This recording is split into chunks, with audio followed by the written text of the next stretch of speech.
안녕하세요. 안녕하세요. 안녕하세요. 잘 지내셨습니까? 저도 잘 지냈습니다.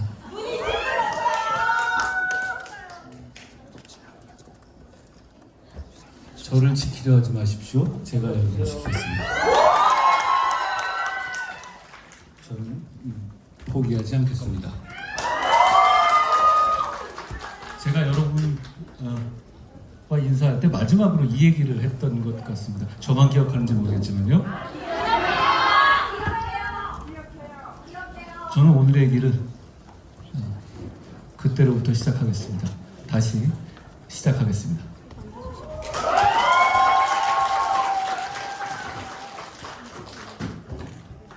영광이다, 영광. 제가 바쁘게 살았더라고요.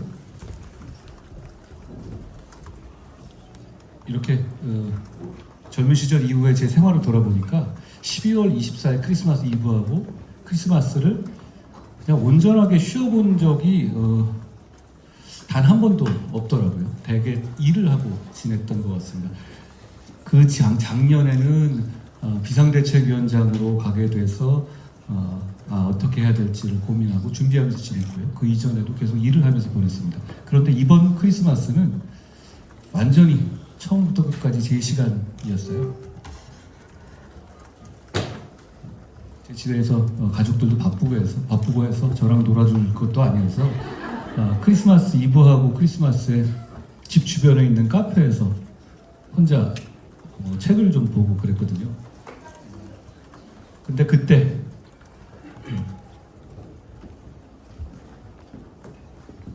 그 전까지, 그러니까 24일 이전까지는 12월 3일부터 12월 16일까지 얘기에 대해서 의식적으로 제가 생각을 안 했습니다. 머리를 좀 비워보려고 했거든요. 그런데 24일 날 혼자 이렇게 있는데 조금 있으면 제가 가지고 있었던 기억들이 금방 다 날아가 버리겠더라고요. 선후 관계도 조금씩 헷갈리기 시작하고, 예전엔 제가 안 그랬었는데 점점 기억도 희미해지는 것 같았어요. 좀 지나가다 보면 뜨거운 마음과 뜨거운 기분이라든가 그런 감상만 남고 팩트나 우리 모두가 알아야 될 기록 같은 것이 사라져버릴 것 같다는 생각이 들었습니다. 그래서 제가 24일하고 25일에 제가 카페에서 휴대폰으로 12월 3일부터 16일까지 있었던 일을 시간대별로 쭉 적어봤어요. 그게 바로 이 책의 출발점이었습니다. 제 책을 보시면 문장이 되게 단문이고 짧은 건데요. 짧을 텐데요. 제가 원래 하드보드 보일드 소설을 좋아해요. 단문을 좋아하는데 그것도 그거지만 휴대폰으로 문장을 쓰면 문장이 짧아집니다. 손 아프잖아요. 그래서 그게 제 문체의 사실 비밀이고요. 저는 이 말씀을 드리고 싶습니다. 여러분의 겨울은 어떠셨습니까?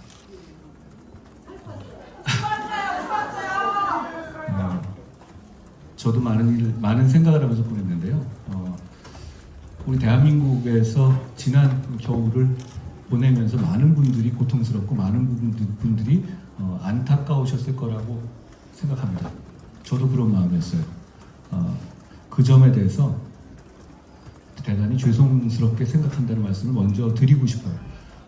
진심입니다. 이런 일이 일어나면 안 되는 거였습니다. 그리고 기왕 이렇게 이런 일이 일어난 상황에서는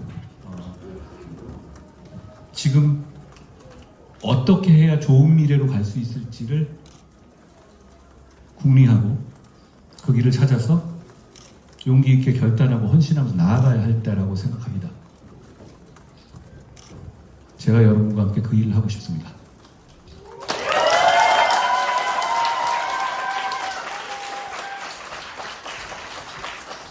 광장에 많은 분들이 나와 계시잖아요. 이쪽 저쪽에서.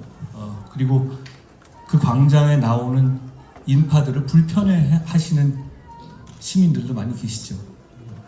지금 이런 에너지가 나오는 건 우리 모두가 위험을 느끼고 불안해하기 때문이라고 생각합니다. 한쪽에서는 계엄령이 선포됐고 한쪽에서는 29번의 탄핵이 시도됐잖아요. 이런 시기가 없었습니다. 점점 말은 잔인해지고 있고 쓸 수 있는 무기는 다 쓰는 이런 상황까지 됐죠. 그리고 이대로 가다가는 정말 위험한 사람에 의해서 정말 위험한 정권이 들어설 수 있다는 불안감이 많은 사람들을 관통하고 있다고 생각합니다. 그게 저는 지금 이 광장과 우리 많은 국민들의 마음을 뒤덮고 있는 문제라고 생각합니다. 그 점에서 사실 우리는 이제 공통점을 찾는 작업을 할 때가 되지 않았나 생각합니다. 좋은 나라 만들고 위험한 나라가 되는 것으로부터 우리 스스로를, 우리 모두와 우리 미래를 구하는 것을 생각할 때가 됐다고 봅니다.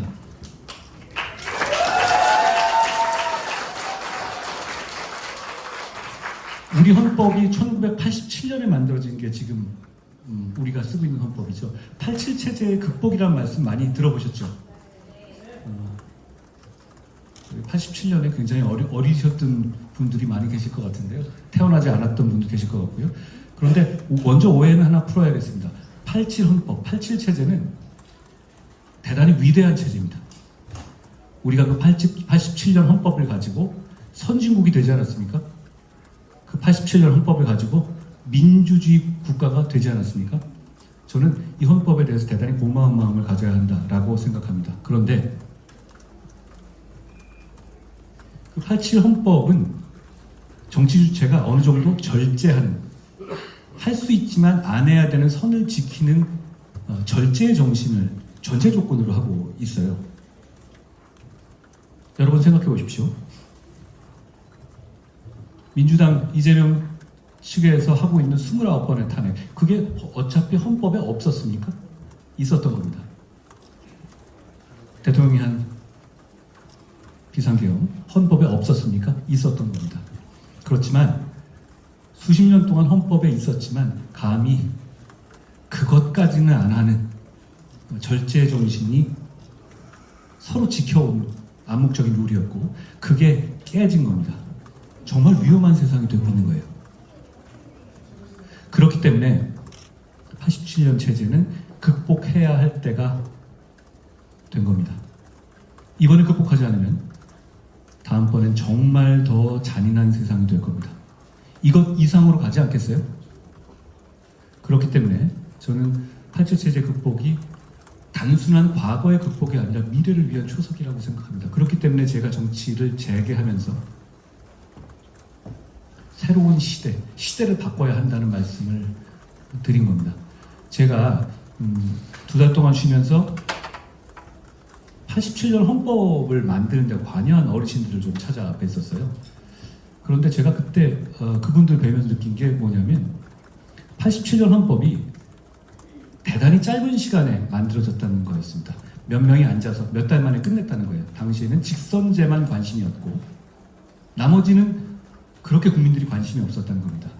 그래서 87년 헌법을 만들 개헌 작업은 대통령을 간접선거에서, 체육관 선거에서 직접 선거로 뽑는 조항을 만들고, 그리고 유신 헌법에 있었던 아주 대표적인 독소 조항만을 좀 고치고, 그리고 이렇게 말했다고 합니다. 나머지는 우리 차차 금방 고칩시다. 이렇게 시대에 맞지 않는 조항들이 많이 있었지만 이거는 우리 급하니까 일단 이렇게 하고 곧 우리 이번 정권에서 제대로 고칩시다 라고 했다는 겁니다. 그게 벌써 87년 이래 거의 40년 가까이가 지나고 있는 겁니다. 그렇기 때문에 87 헌법은 몇몇 핵심적인 조항들 말고는 유신 헌법을 그대로 가져오고 있는 겁니다. 그러니 AI 시대, 그리고 인권의 시대, 그리고 군인과 보훈의 시대에 맞지 않는 조항들이 그대로 남아있는 거예요. 그러니까 시대를 바꿀 때 단지 대통령제를 중임제로 한다. 그리고 상하 양원제를 한다. 이것도 중요한데 우리가 AI 시대, 그리고 앞으로 우리 모두가 잘 사는 복지와 성장의 선순환 시대를 준비하기 위해서 많은 부분을 고쳐서 50년, 100년 쓸 수 있는 헌법을 만들어야 한다고 생각합니다.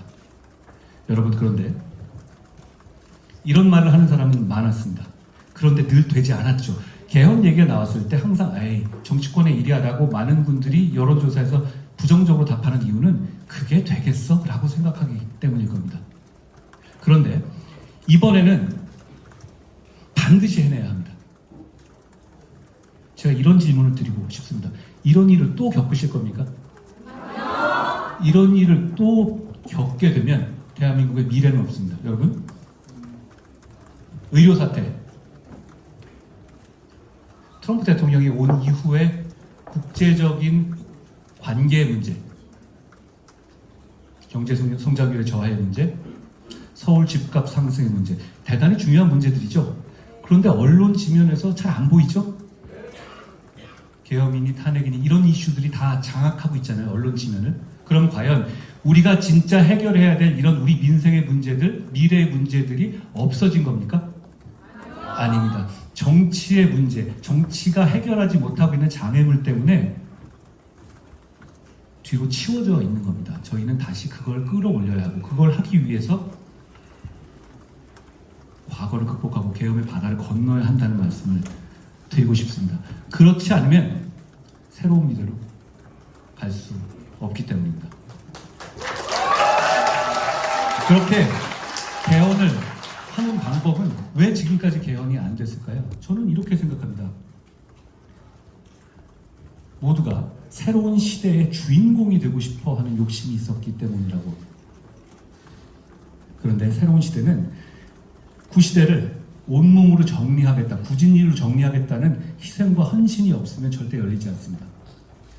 나까지만 충분히 뽑아먹고 다음부터 하자, 이런 마음으로는 절대 새 시대가 열리지 않습니다.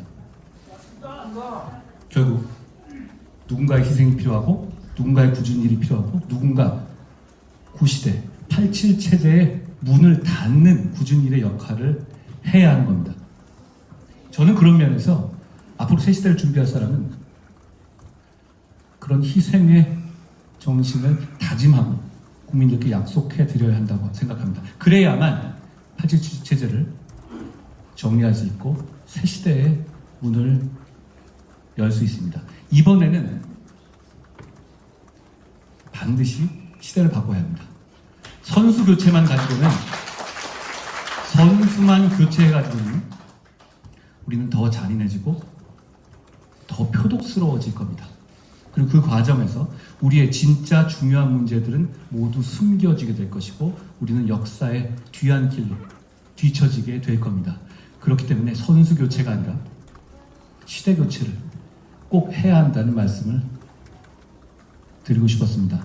여러분 모두 다 아시는 말씀이겠지만 그래야 우리 모두 좋은 나라 만들 수 있지 않겠습니까?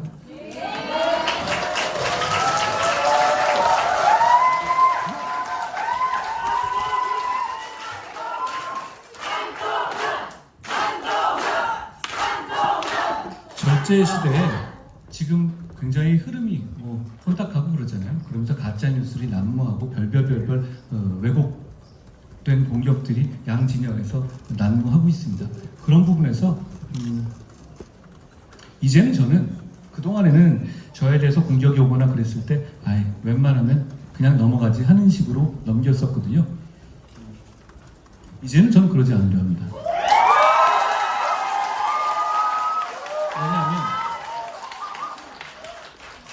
잘못된 정보가 팩트를 대신하는 지금의 상황을 개선해야 한다고 생각합니다.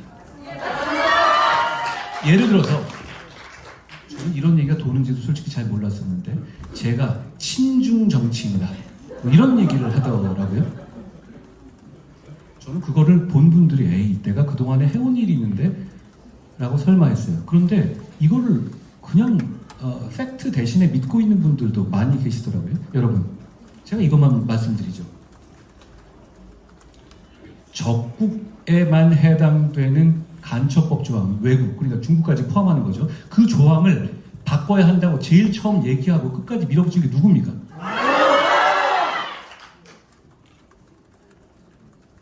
영주권자의 영주권 부여 요건을 훨씬 강화해야 한다고 주장한 게 누구였습니까?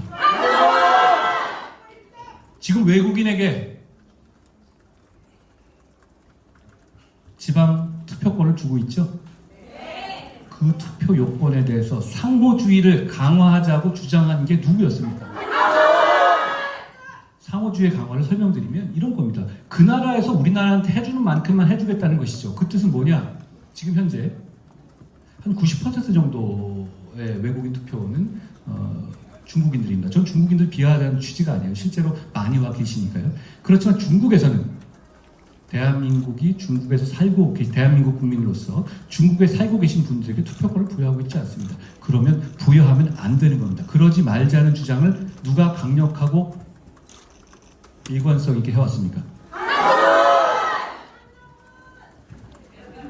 부동산 토지 소유를 하는 경우에 영주권을 주는 경우가 있어요. 그 상한을 높인 게 누구였습니까? 불법 체류를 엄정하게 단속해서 지금까지 역대 최고로 법무장관 당시에 불법 체류를 단속했던 게 저 아니었습니까? 지금 그런데 진짜 친중하는 정치인들이 저보고 그냥 얘는 친중이래 이러고 있고 많은 사람들이 그걸 믿고 있어요. 이렇게 되면 정치가 혼탁해지고 민주주의가 제대로 돌아가지가 않습니다. 저는 이제부터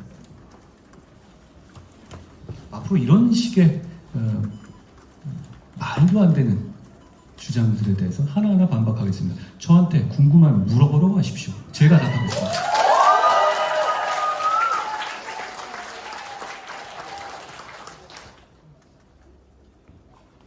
저한테 정치 왜 하느냐라고 물어봤을 때 저는 항상 이렇게 답해왔습니다. 앞으로도 그럴 거고 제가 정치 끝날 때까지 똑같은 말을 할 것 같아요.